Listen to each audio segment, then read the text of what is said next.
you and I could both agree that the way you're going to build your brand and or business online is with content. But the worst thing you could do is not just give content a shot, it's doing the wrong things with your content. So in today's podcast, we're going to be talking about the content trends that have died this year and the fix for them so that you can make sure that you're doing content the right way.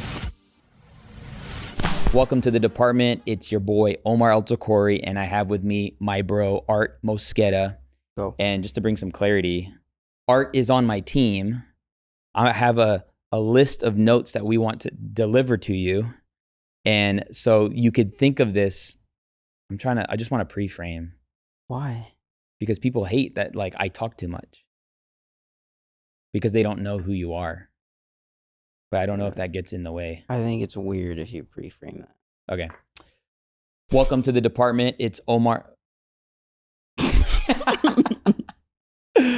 Welcome to the department. It's Omar Altakori, and I have with me my bro, Art Mosqueda, and we're coming to you with what we like to call a solo podcast. These are podcasts where we don't typically have guests, but it's us, the video department, giving you game to make sure you can do things the right way. Welcome, Art, to the podcast. Let's go. You know what's crazy?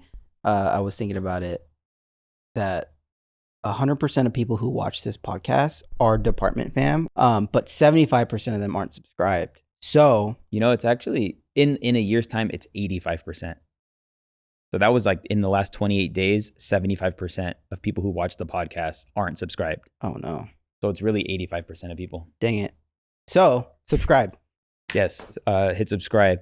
Today we wanted to talk about some content trends that have died this year, things that I've noticed as a coach and consultant to entrepreneurs as I study various different industries. But I wanted to start off with a scripture that comes to mind. I don't know what you believe about the Bible. I love the Bible. It gives me principles to life. But in Matthew chapter 7, Jesus talks about building your life not on sand, but build your life on the rock. And what he's saying is essentially the sand is just not trustworthy. You can't really build anything significant on something that moves with the different environmental changes and things like that, right? That's the image he's trying to portray. But you build your life on the rock, and it doesn't matter what happens. Your life will grow, will prosper, will be blessed, will be solid. And in the same way, I believe you can't build your business on trends. You can't build your audience on trends. And before I get into even like the three that we've come up with, I want you to know that, you know, number one, building something on a trend is exhausting. Number two, you don't want to be known for a trend, right? Like, you know, people who just accidentally go viral because they hopped on a trend, you're not truly building a business. Like, think about it. If people followed you because you... Yeah, give an example. Okay, let's like, what's someone, kind of a... I mean, you don't have to say names, but someone that can be known for a trend. Known for what? Yeah, I think about, you know, the trend that comes to mind. I remember where there was like the crates, where like people ran on the crates and then they like fell and they had to like, you know, that was like a trend, or the bucket, the water. Oh, you know what? No. One that you actually brought up was the cranberry juice guy. Oh yeah, cranberry juice. He was known for that trend, and that's all he was known for. And you know, and when I say a trend, I mean just, you know, your approach is simply predicated on something you saw already, right? So I mean, that's all. Now, I do also want to say that there is some wisdom in what is called trend surfing. Trend surfing. Do you know what trend surfing is? I don't know if I like. It's okay, dude. It's okay for you to say no. I won't like be mad. Guys, I'm like shaking in my boots right now. No, you don't have boots on. I have boots on. No. I mean, okay. Like, yeah, trend surfing. Okay. What's the definition? This is a really smart idea that I want people to grasp. Trend surfing is leveraging something going on in culture to bring more awareness to you. For example, I definitely wouldn't have said that. Yeah. Oh, that's why I'm here, bro. I love you. The reason, so let's just say right now, this is like, we're filming and we're capturing this conversation during election season.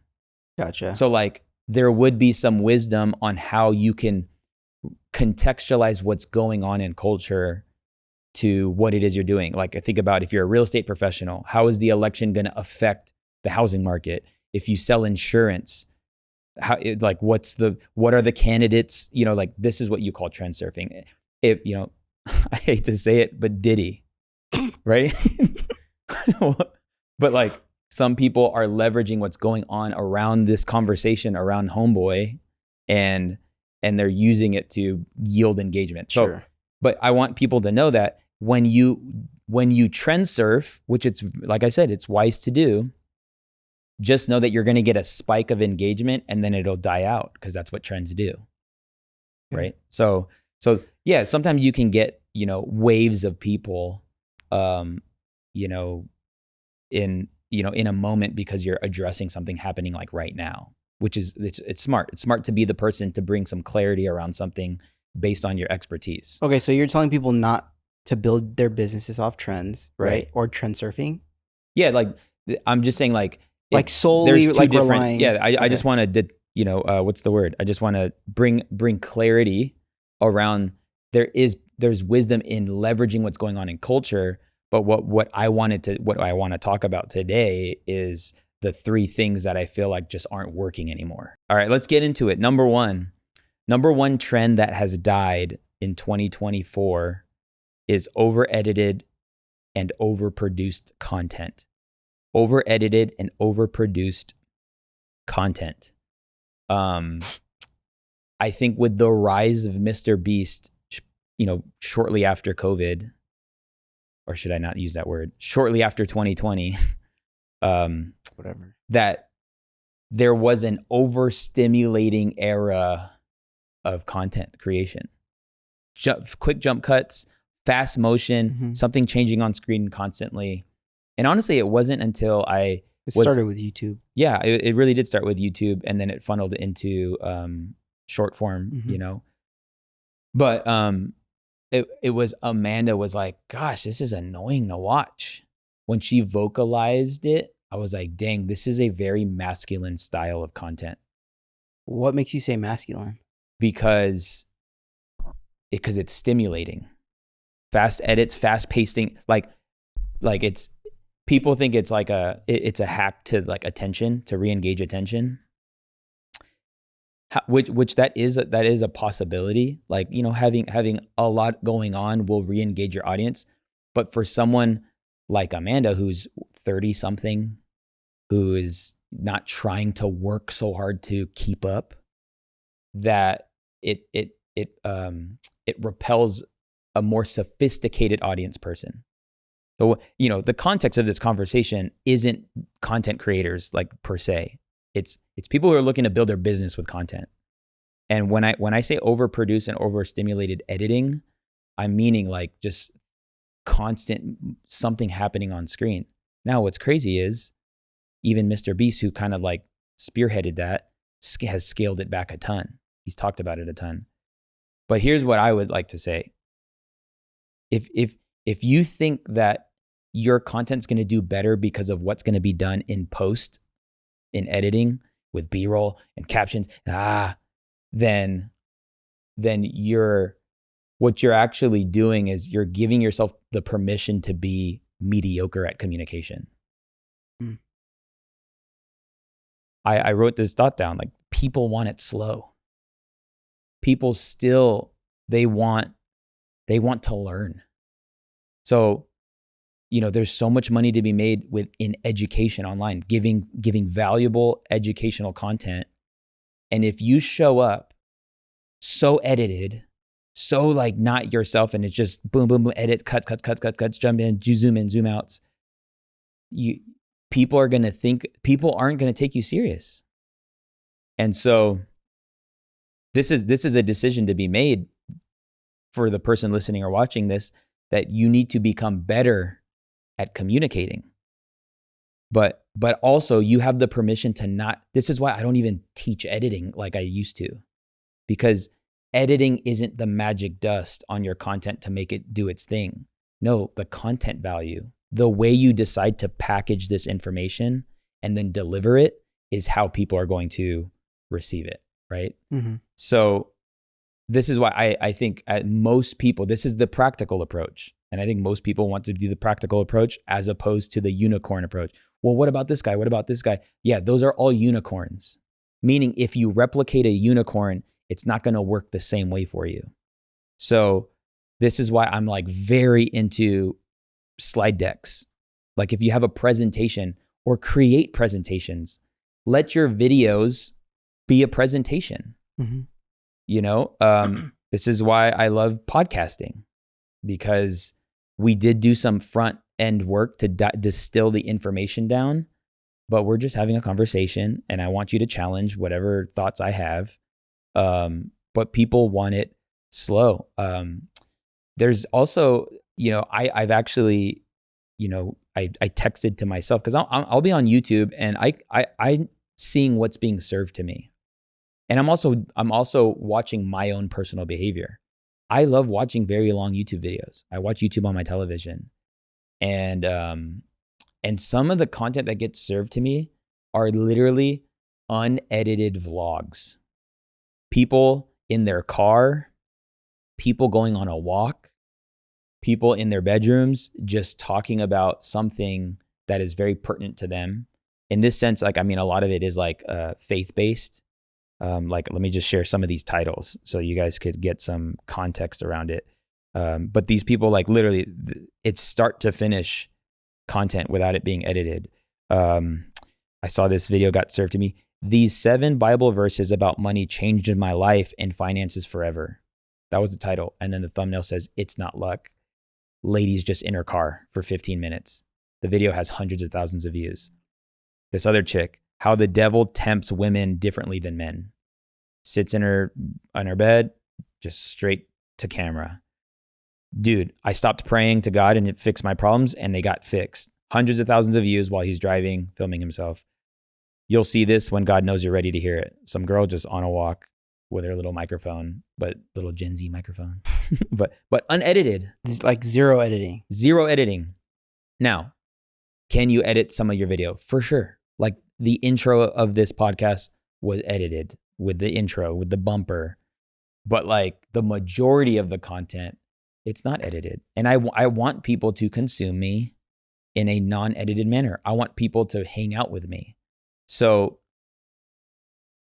I mean, but this also goes for short form, right? Like even short form, here's what's crazy. YouTube just released a 3-minute extension to YouTube Shorts, meaning if you uploaded a vertical video that's under 3 minutes, it'll be turned into a short and that you can actually upload longer content. What is this communicating? That people are down to watch. People are down to hang. Right. I mean, we've been experimenting it on my Instagram. Is just, dude, I just want to just cut the 2 minutes from start to finish and we'll just upload it. And you know, it's a big picture in mind. You know, it's knowing that I'm indoctrinating people with my messaging and with my brand because long form is working. You know, and here's what I think. I think the opportunity in being able to teach for 8, 15, 25, 45, 90 minutes, your ability to do that, then you become lonely at the top. Now, how many people are teaching what you know as an expert in this manner very well? It's probably not that many people. And of the people that watch that content, guess what? They're hanging out way more than you. And if we want to reverse engineer how this builds the business, it's building trust on automation. Slowly building trust because they're just showing up. You're showing up and you're just being you. Hey, department fam, wanted to take a brief break from this conversation. I hope you're enjoying it as much as I am. And the first thing I wanted to talk about is that, did you know that 75% of the people that watch this podcast on YouTube actually aren't subscribed, which is a high chance that you're not subscribed. So number one, I want to say thank you for listening or watching the podcast. And number two, if you can hit that subscribe button, that would be amazing. The second thing is, if you are an entrepreneur, content creator, or somebody looking to make money online, I want to encourage you to come to this online event called the Content to Cash Challenge. This is a special 5-day event that's gonna give you access to the system I use in my business to make multiple 6 figures with my content. If you've been desiring to either get your business and brand more exposure, grow a YouTube channel, whatever it is when it comes to video, I would encourage you to jump into the Content to Cash Challenge. We'll be sure to post the link to the challenge down in the show notes or the description. And I wanna encourage you to jump into the VIP experience. This will give you access to a 1-hour Q&A call every day of the challenge. This will guarantee myself to answer a personalized question you may have. So I'll see you on the Content to Cash Challenge. Now let's jump back into the conversation. What would you say to someone that that says the more edited content that they put out does better view-wise and maybe like likes-wise on, IG than the unedited stuff?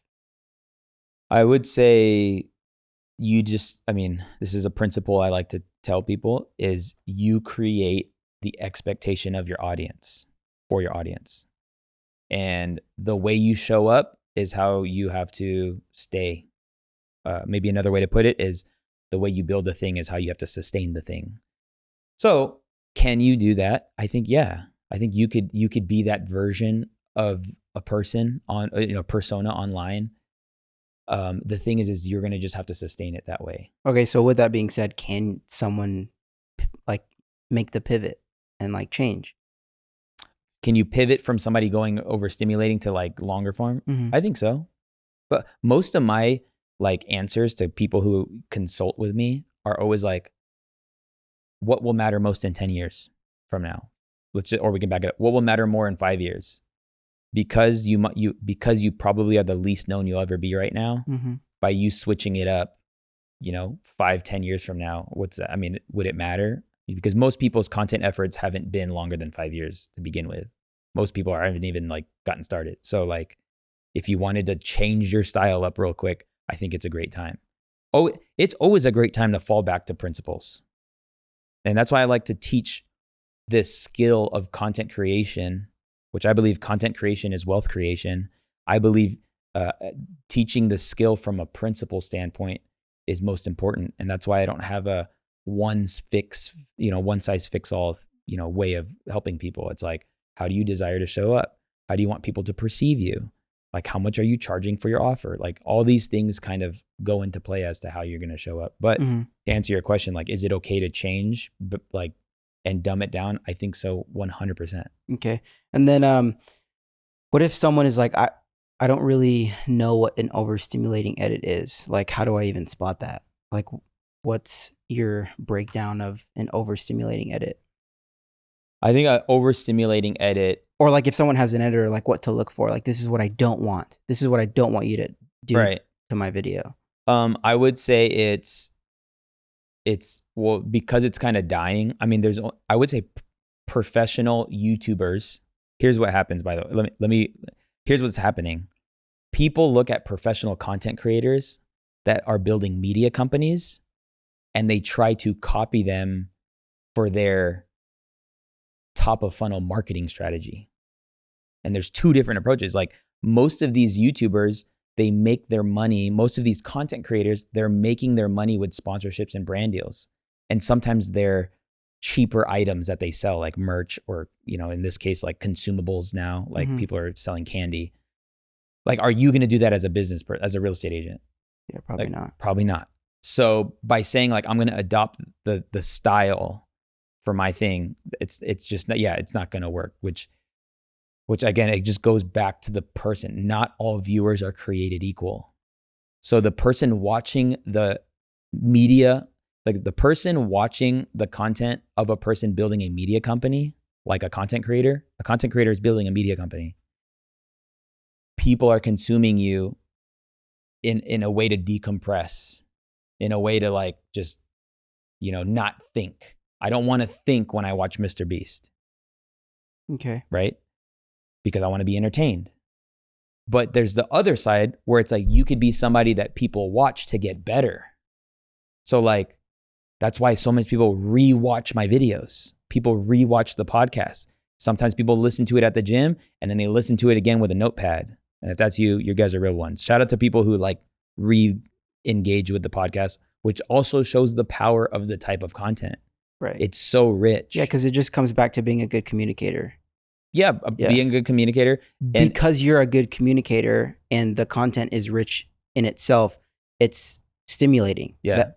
Or I guess, stimulating in the sense of people are getting better because of it. Yes. Yeah.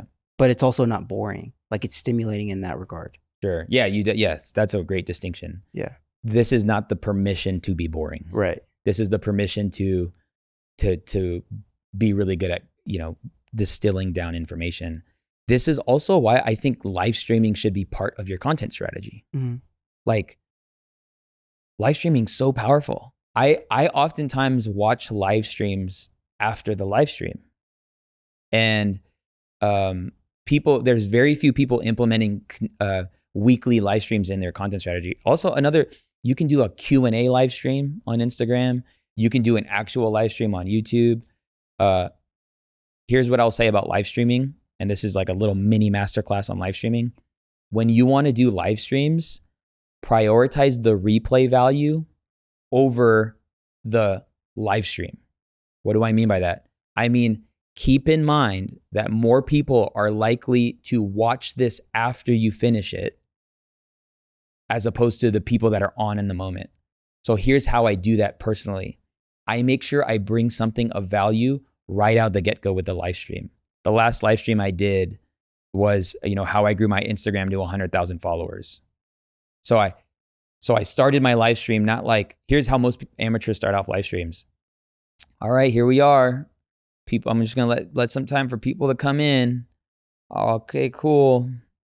Take a sip of water, and it's like, dude, you know how much people like leave at that point?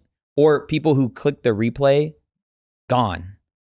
Here's how you should start a live stream. 3, 2, 1, you're live. That's what the screens always say. Like 3, 2, 1, you're on.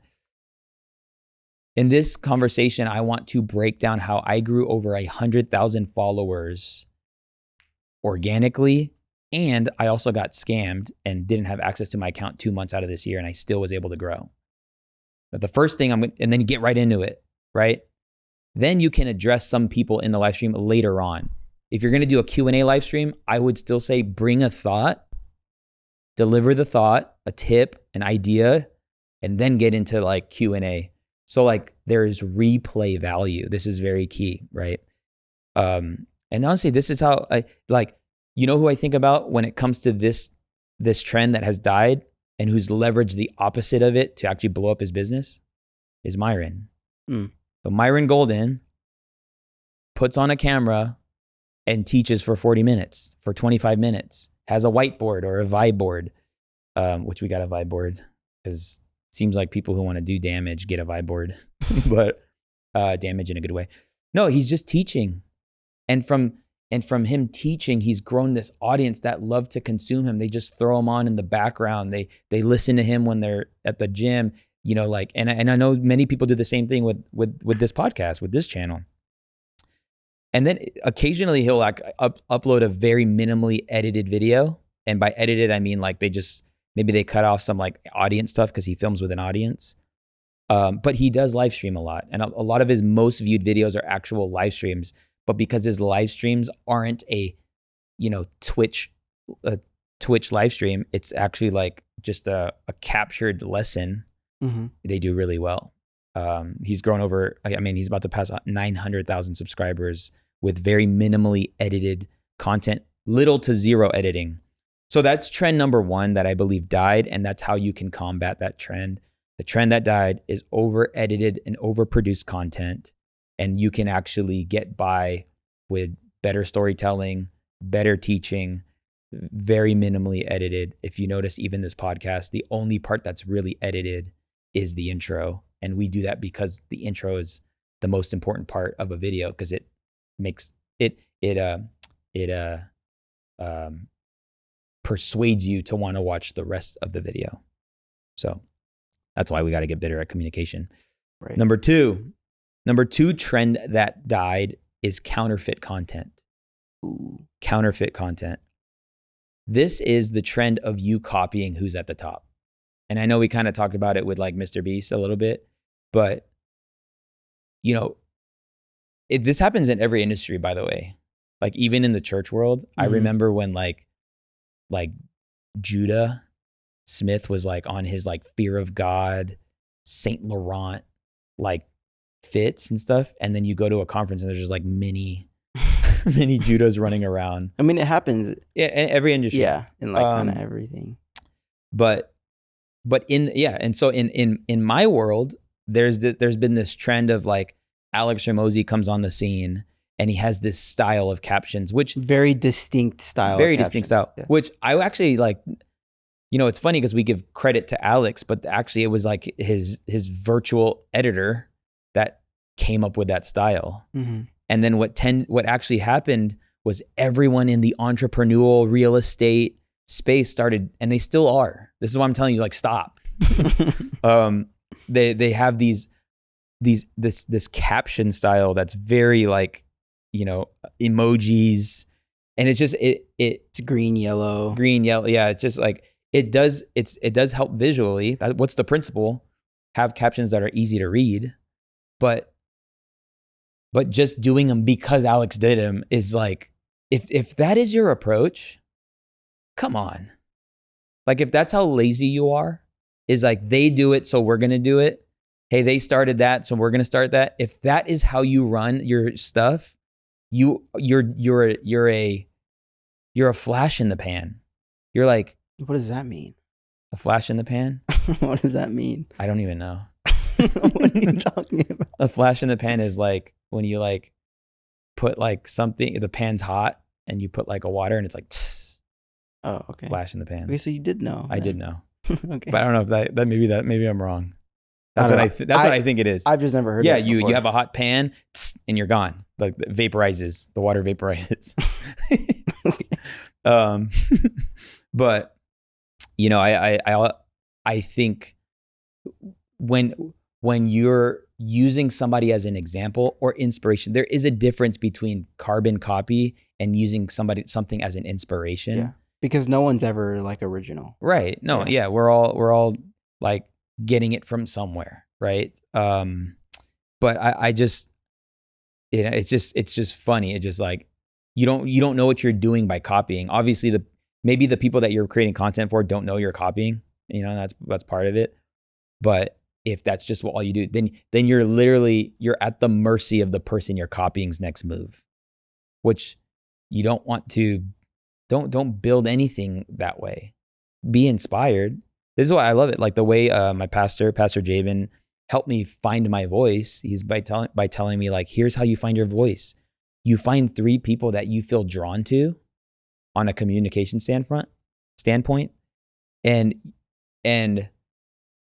unpack what they do that you are resonating with. There's a reason why you're resonating with certain type of people. Now, if you resonate with somebody that everyone in your industry resonates with, just be cognizant that copying that person is just going to make you look like a copycat or a counterfeit. But it's when you become the sum average of the people that inspire you, and then you sprinkle you in, the secure version of you, that's when you have your voice. It's like literally, dude, like we've grown the Instagram account with basic, I've been using Helvetica since 2014. And then Virgil made it all dope and stuff. And then like whatever. But like just like black and white captions.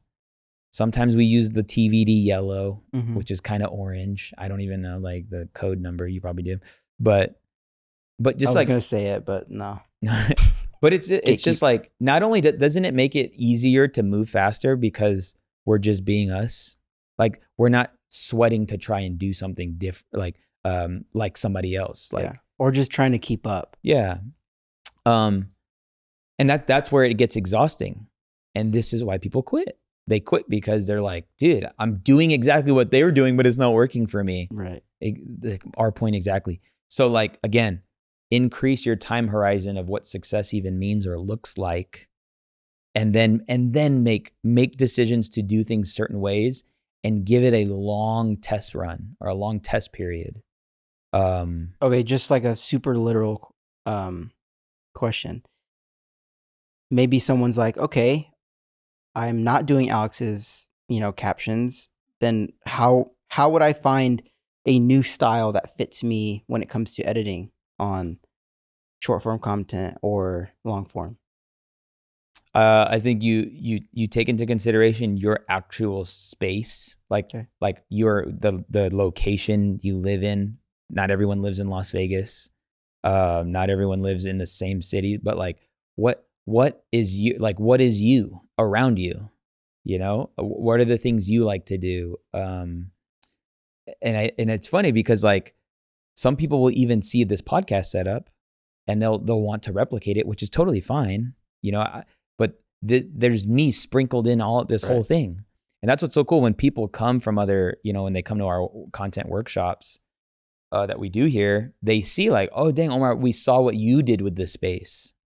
So I would respond to that question with saying like, what would you do with that information? What would you do with your office space? What would you do with your city that you live in? And like, and unpack it from that point of view. What's funny is actually because like, we interviewed Alex's brand manager. And the reason I bring up Alex is because he is like leading the charge in his industry, which is an industry that I do fall under, which is like the business brand, the brand of business, I guess you could say. But Caleb was saying like, they're seeing like, at what point are we being imitated so much that we need to change? Like they're literally playing defense too because of like all the copycats, because they don't want to be associated always with just anyone and everyone, because like they, that's what branding is. Branding is the association between two things. So like, yeah, I mean, I think the thing is finding the thing that you like. It's funny because even when people start podcasts, they just get the same, like, and we get the same wooden slats. They get the black, streamer background, and they flash RGB colors, red, pink, and blue. And it just like, but that's why you got to give props to Gen Z. Why? For like making the podcast style their own.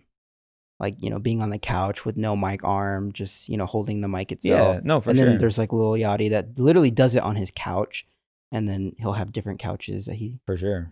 So yeah. Yeah, making it you. Yeah, make it you, and the more you make it you, the more confident you are in you. I think I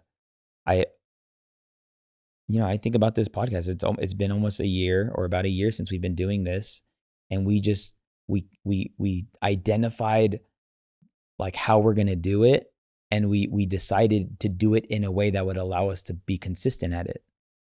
I imagine if like, like we have to be able to change up this room for various different needs. So that influenced the gear purchases, that influenced us. And we're always constantly trying to figure out the way to make it even more streamlined. Now we used to go direct to camera. Now we're recording to a Zoom recorder. And we do that because we want to be able to better edit the audio, to better have an experience. Now we created a system in place, and now we can add to it to make things better.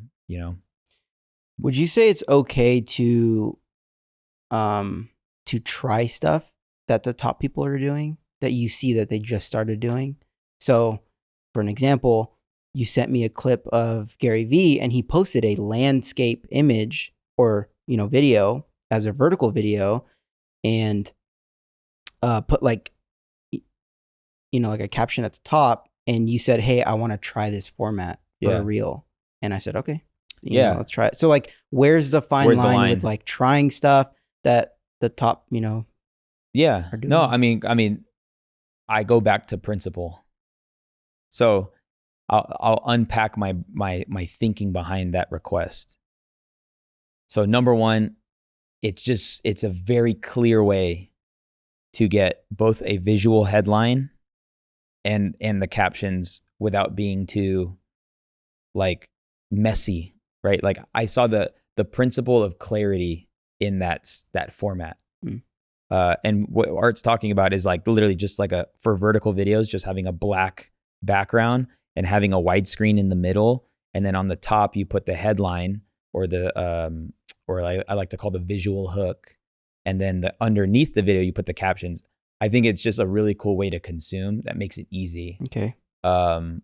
Especially if we're going to do longer form stuff, because, you know, people are going to, you know, it's not, I think it's a pattern interrupt, but I think, and it's hard because it's different for everyone based on your question. I would just say, try to unpack the reason why you want to copy things or or try something new. No, that's good. And then go and try it, you know, to do it just because I didn't do it just because Gary was doing it. Right. It was like, this actually makes consuming a better experience. Right. And we were given a clip where like also, I was on a podcast, and by the way, if you guys ever want this brain, there's a podcast playlist on YouTube I create, it's Podcasts with Omar, and I'm the guest. But the one I recently was in, I was just out of frame. Like I was just like at the front of the thing. No, like the framing was too tight to crop in for vertical. Yeah. So that's kind of why it also influenced the switch up in the style of the edit. No, but that's good. Like see or ask yourself why you like something or why you want to copy it. I think that's awesome. And this is thinking. Or try it and not copy. Yeah. I mean, I value thinking at such a high level where like, why did I click on that thumbnail? Why are these videos going crazy that aren't edited? So like, it might be a trend because that's why I'm seeing it. And so like, but always distilling it down to a principle. The principle is people just want, they're over the jump cuts and the overstatement. Like, you know, it's people just want to like watch content. So let's just recap really quickly. The first trend that died is over-edited, overproduced content. The second trend that died is counterfeit content. And then the third trend that has died is low-effort content. Here's what I mean by low-effort content. Talent didn't necessarily allow someone to grow in the past 3 years, 4 years. It was literally just by doing. Like if all you did was turn on a camera, talk, I think it was in every industry. Like you could have won in every industry the last 3 years or post 2020 because there was a demand, right? And what's not working anymore is thinking that you can just, without any real effort, grow an audience significantly, a significant impact with effortless attempts at creating content. So what I mean by that? I mean, if somebody really views this stuff as like, dude, I'm just gonna like, if you say anything like that, like, dude, I'm just gonna sit down for a couple hours and then do a podcast and then we'll cut it up and then we'll be consistent. Like that's so much. Even the podcasts that I go on, their reason for having a podcast is simply to have low effort, like consistency. And this is why a lot of podcasts don't grow as fast as ours, because, oh man, this is good. Consistency isn't what gets you to grow. Intentional consistency is how you grow. That's cap. So what? No, nothing. I'm just kidding. No, dude, you freaking hater, bro. No, it's fire. So, you know, it's funny. I was talking to Mariella last week. She was like, well, why is this person growing? Why is this person growing? I'm like, because they actually are obsessed. She's like, I was like, they're obsessed with the strategy. They're obsessed with how to package a video. They're obsessed with doing it in a way where you as the consumer, you feel like they like made it easy for you, you know? Yeah. And then, but she like didn't like the word obsessed. What was the other word you didn't like? You're like, I wouldn't say obsessed. I would say no. I mean, it's strategic, true, intentional. Obsession beats talent every time. Yeah. Yeah. You just gonna steal real clips, dude? What? No, I'm just kidding. No, dude, that's a bar. But so here's what I'm saying. Am I saying that you need to like work harder to be consistent? I don't think I'm saying that. I am saying though, by not giving your content any thought and thinking that you can just post and people will follow, that's dying. That's why you're seeing accounts with hundreds of thousands of followers and they're getting zero engagement. It's because your essence isn't in it, because you're just throwing it up. That, you know, I asked you before this conversation, I was like, Art, what's like a trend? Dude, you were like, everyone has a podcast, bro. It's so annoying. I was like, see, that's not true. But why do you think that? you think that because every clip you see on TikTok or Instagram is a cut from a podcast. Mm-hmm. But let's back it even more. Not everyone has a podcast, but people who do have a podcast, what they're doing is they're cutting a ton of short form clips from it, which I encourage, but they're just blasting it. They're like, it's like, okay, I did a podcast and I'm just gonna upload every clip that we pulled out of this podcast. Sometimes I watch clips on Instagram and I'm like, there was no resolve. Like there was no like punchline. There was no like, oh, that's okay. It just was like, yeah, man, I don't tell people to like, get on my, I don't like, there's this one entrepreneur, I'm not going to put him on blast, but he's just like, it's blasphemous. Like the clips he posts. I'm going to show you one of these. And he's just like, yeah, dude, I don't like, I don't like people telling me what to do. And, and that's just because I've built my life the way I built it. And it's real. It's like, bro, what? Like, where's the value in that? You're just trying really hard, bro. Bro, let him talk his talk. It's okay, bro. You have daddy issues and you're using Instagram as a way to cope. That's cool. Dang, dude, that's deep. But here's why this is so important. And I'm passionate about this because even at where we're at, I still want to make sure that we, as the creator of the content, I want to make sure that what goes out is the best because every piece of content you put out sells people on the next piece of content you put out. Right. So if you put out a piece of crap content or like, and when I say piece of crap, I mean like the content value. Like you're not saying anything.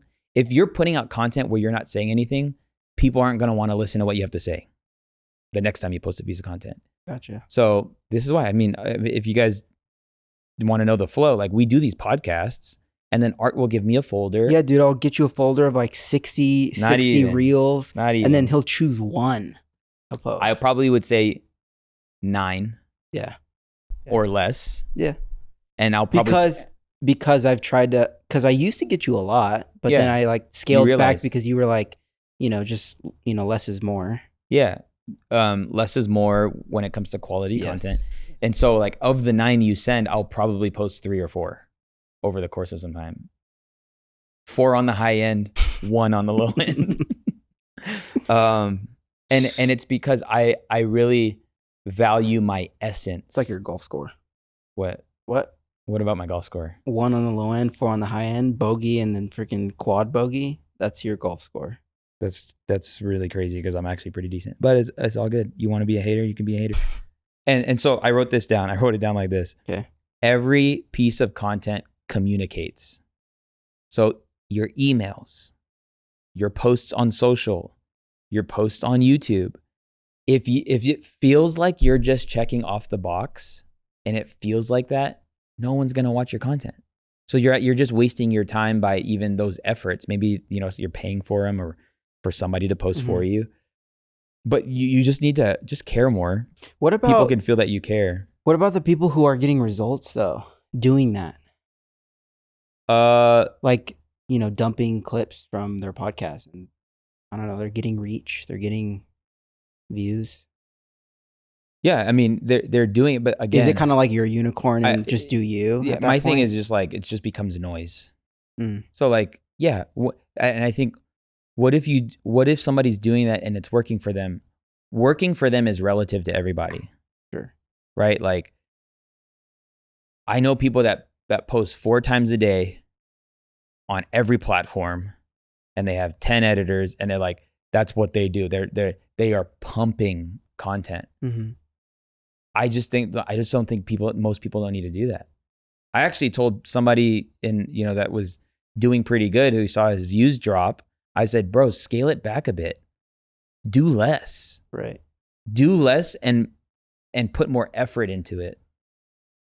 And Mr. Beast even said that. He's like, I'd rather somebody put out 1 video a month than, granted, there's a balance between that. I think you could show up teaching at least once a week or twice a month on YouTube, But what if they're doing it and it's working? I guess but you can go in the comments and, like sometimes it's, you don't know, like I value engagement percentages, right? And so I want to spark conversations in the comments and for the people that you're probably talking about, they're probably more on like the content creation media company side of things, right? Gotcha. But this is why I think volume. This people are gonna.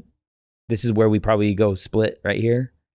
Is volume, I believe, isn't the strategy anymore. Like I think the trend of just pumping out content, because it was in the beginning. It was because because there wasn't a lot of people doing it. Now in such a noisy environment, you could either be a part of the noise or you could just sting. Like I think you can just come out and just feel like, oh snap, this person has a drop. Like when I see that, and I want to create that. That's why that's why we only upload once a week right now, and I don't foresee us doing more than that for a while. But like right now, once a week, there are people who are able to binge our stuff. There are people who click on it every time because we dropped it. If I drop 3 times a week, if we went up to 3, dude, it's going to be more decision making for them, sure. You know?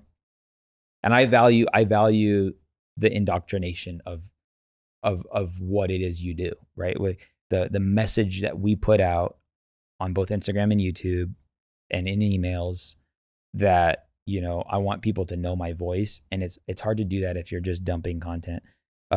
And the thing about repurposing too, by the way, I think repurposing is great, but repurposing just to repurpose, right? Like, and what's repurpose? Taking, you know, getting your long video, throw it in Opus clips. Now I have 10 clips and I'm going to dump all those 10 clips, like just for the sake of volume. And again, it goes back to like checking off the box. Yeah. It's tight because you could actually check a box in Opus clips and it gives you the Hermosi captions. I mean, honestly, people are like, sick. It's like, if you think that's dope, you already lost. We have to stop talking about Opus clips because I've gotten some DMs that we shouldn't be recommending it. It's just not good. It's just not there yet. I mean, but it isn't. Here's what I say for you to use it is just to see if it gives you something, like it's to think about. That's all.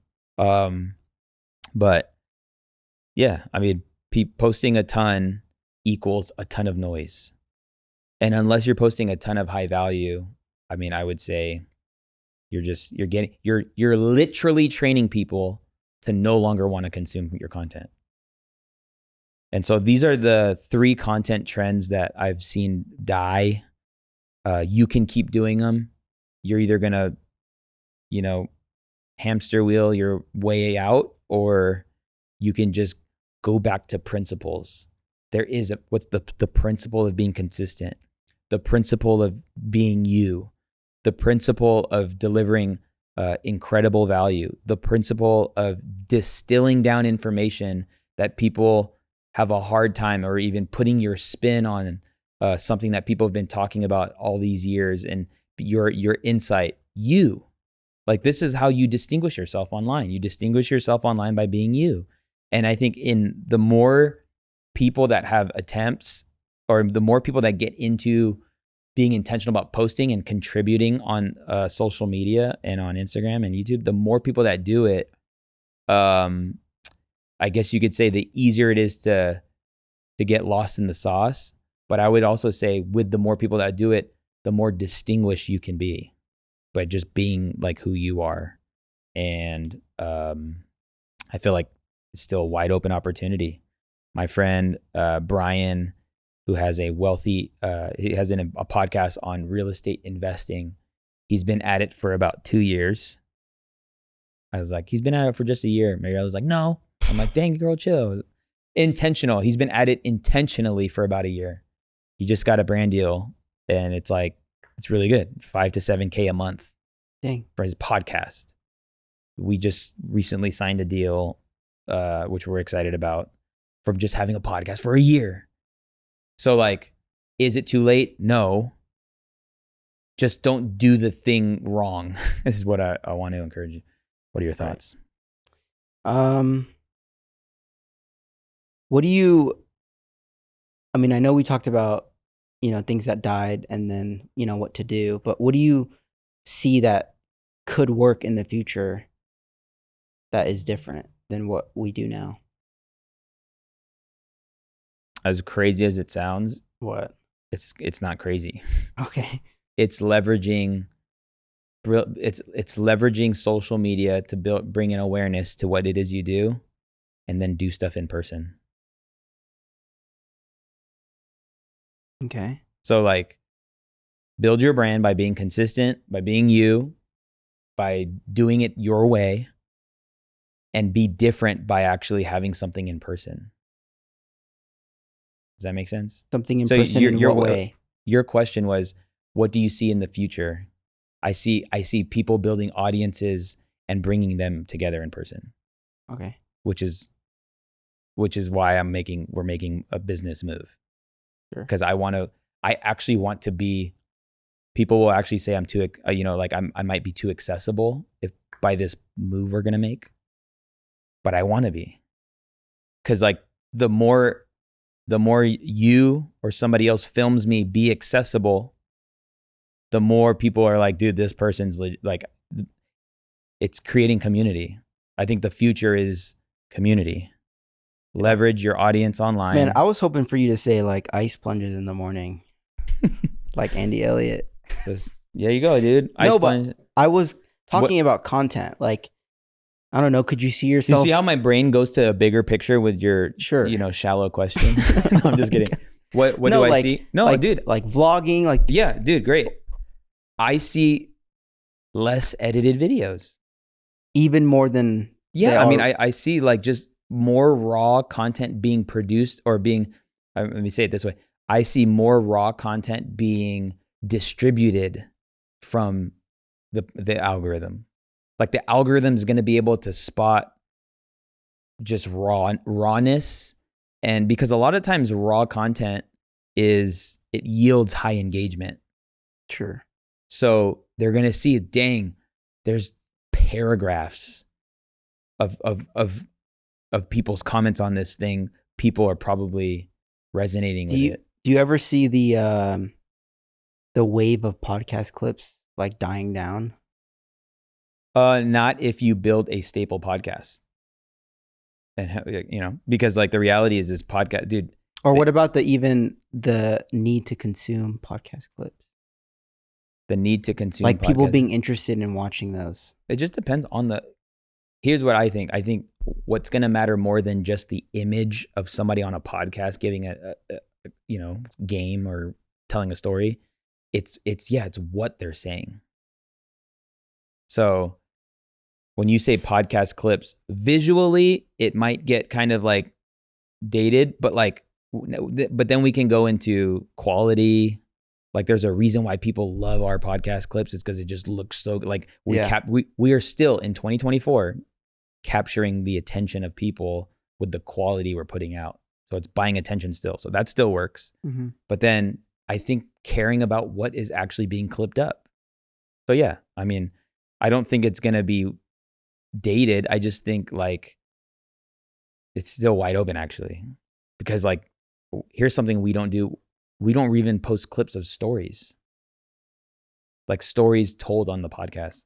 I have this friend who, boom, dude, is like draws it in. Like there's this one friend of mine actually got a brand deal. Like that story of Brian that we just said, like what if that was like clipped up? I have this friend, Brian, who started a podcast and literally with less than a year of intentionality signed a almost 6-figure deal. And all he did was just post a podcast a week, or twice a week. So then that story can be cut up. So the reason, I feel like, great question. Here's what's annoying that I'm seeing. What? I'm seeing like experts making their rounds on podcasts. Okay. And they're saying the same thing on every podcast they go on. It's because it's like not conversational. Right. So, I mean, I'm still tracing it back to the root. The root is like, what kind of conversation are you fostering with your podcast? Yeah. Because if this doctor is going on every podcast and saying lifting weights is not the way, like stop eating meat, and then it's just like that's their thing. He's clip farming. Is that what it is? Yeah. That's like the new thing my generation is saying right now. Clip farming. Farming is when an influencer knows that they're on camera, so they start doing dumb stuff or saying stupid stuff because they know that they're going to get clipped and that clip's going to go viral. Dude, clip farming. Clip farming. That's really good. cut that up. But anyway, I'm just playing with the Yeah. idea that like we talked about 3 trends that honestly died. So it's like when are the 3 trends going to die again? And then like what's going to be new, you know? You just got to follow the podcast and come back a year from now. Like when are people going to want stimulating edits again? Like that's just, I don't know, I'm just curious about it. You know, I don't know.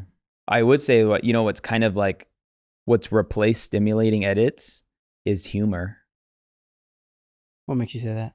Like making funny content. Not trying trying to be funny. Like, yeah, like this is why comedy actually is blowing up right now, is because making people laugh with your content is a great strategy right now. There's a difference between a trend and a strategy. Mm-hmm. So like a month ago we did an ad where I was like, bro, I got this funny ad where I'm going to be like, I got this ebook and it's actually a physical ebook. Yeah.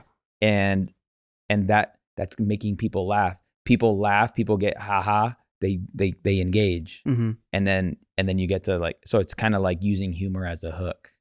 I mean, you can see, I hate how Alex is like the guy that I keep bringing up, and like it's not just a copy, but like dude's making funny ads. He doesn't post those as his regular thing. So like you can distinguish ad Alex from organic content Alex. Gotcha. Which there's a distinguish right there. And I think in the same way, if you're very serious with your type of content, educating, there's something about being funny. That's just something I'm noticing. But think about the dude that sings, and he blew up his brand. Morgan J. Yeah, off of content. You know, comedians back then, it was harder to get traction because, you know, Instagram and online wasn't a thing. But now, if you're a comedian and you're funny and you post a good clip that goes viral, I mean, you have a good chance at like building a following. For sure. I mean, yeah, and you could sell out theaters. But anyway, that's hard. I want you to distinguish between hard is relative. Because like, was it hard for a comedian to break through in the past? 100. But they could have taken that talk all over the globe. Okay. Because nobody was capturing it. So now a comedian will get famous from a clip, but they can't use that joke anymore. Gotcha. So comedians have to come up with more content faster than ever, which makes it hard to be a comedian now. Right. Does that make sense? Yeah. So it's easier than ever, but also like it's also harder. Yeah. Because like in a day gone by, you can run a set for a year and tour with that set. But because cameras are on, people have to find a new angle, or like that's why what is it called? Crowd work is actually popular right now, is because it makes it, because they don't have to like try really. Yeah, they're just being funny. They don't have to come up with jokes. Yeah. But yeah. No, that's really interesting. That's good. Good stuff. Hey, if you're not subscribed, hit subscribe, and would love to see you on the Content to Cash Challenge. I would encourage you to join as a VIP if you're looking to build your business and brand with video, and maybe you're ready. Let's create momentum going into 2025 as opposed to starting to try and build momentum in 2025. Thanks for listening. Thanks for watching. Love y'all. Thank you, Art.